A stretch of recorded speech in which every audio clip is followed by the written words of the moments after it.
മനസ്സിൽ സ്നേഹവും പ്രണയമൊക്കെ ഉള്ളവരാണ് നമ്മളിൽ പലരും. പ്രിയപ്പെട്ടവർക്കൊപ്പം ജീവിക്കാനും യാത്ര ചെയ്യാനും ഒന്നിച്ചിരിക്കാനും ഇഷ്ടപ്പെടുന്നവരാണ്. എന്നാൽ വിവാഹത്തിന് മുൻപ് ഒരാണും പെണ്ണും ഒന്നിച്ച് താമസിക്കുന്നതും ലൈംഗിക ബന്ധത്തിൽ ഏർപ്പെടുന്നതും ശരിയാണോ? പരിഷ്കൃത സമൂഹത്തിൽ ഇതൊന്നും തെറ്റാണെന്ന് പറയാൻ കഴിയില്ല അല്ലേ? എന്നാൽ എവിടെയാണ് അത് കുറ്റകരമാകുന്നത്?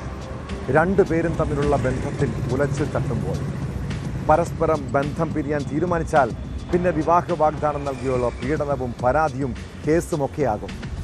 കാസർഗോഡ് വിവാഹ വാഗ്ദാനം നൽകി യുവതിയെ ലൈംഗികമായി പീഡിപ്പിച്ച ഒരു കേസിലേക്കാണ്. ചീരാളി സ്വദേശിനിയുടെ പരാതിയിൽ കണ്ണൂർ സ്വദേശി യദുനന്ദിനെ പോലീസ് അറസ്റ്റ് ചെയ്തു.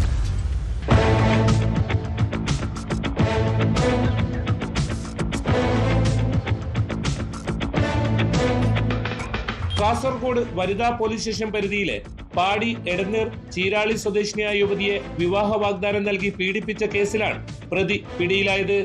കണ്ണൂർ ഇടയന്നൂർ പാലയോട് സ്വദേശി യദുനന്ദനാണ് പിടിയിലായത്. 2024 ഫെബ്രുവരി മുതൽ 2025 ഡിസംബർ വരെയുള്ള കാലയളവിൽ പീഡനം നടന്നതായാണ് പരാതി.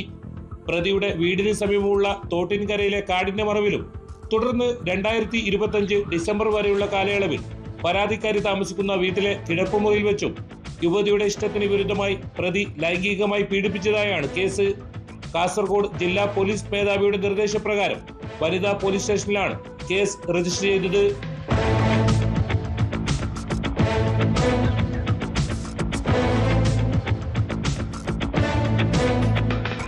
കണ്ണൂർ താളിക്കാവ് മഞ്ഞപ്പാലത്ത് വെച്ചാണ് പ്രതി പിടിയിലായത്. കാസർഗോഡ് ASP അച്യുത് അശോക് IPSന്റെ നേതൃത്വത്തിൽ വനിതാ പോലീസ് സ്റ്റേഷൻ സബ് ഇൻസ്പെക്ടർ അജീതയുടെ നേതൃത്വത്തിലുള്ള സംഘമാണ് പ്രതിയെ പിടികൂടിയത്. കോടതിയിൽ ഹാജരാക്കിയ പ്രതിയെ റിമാൻഡ് ചെയ്തു.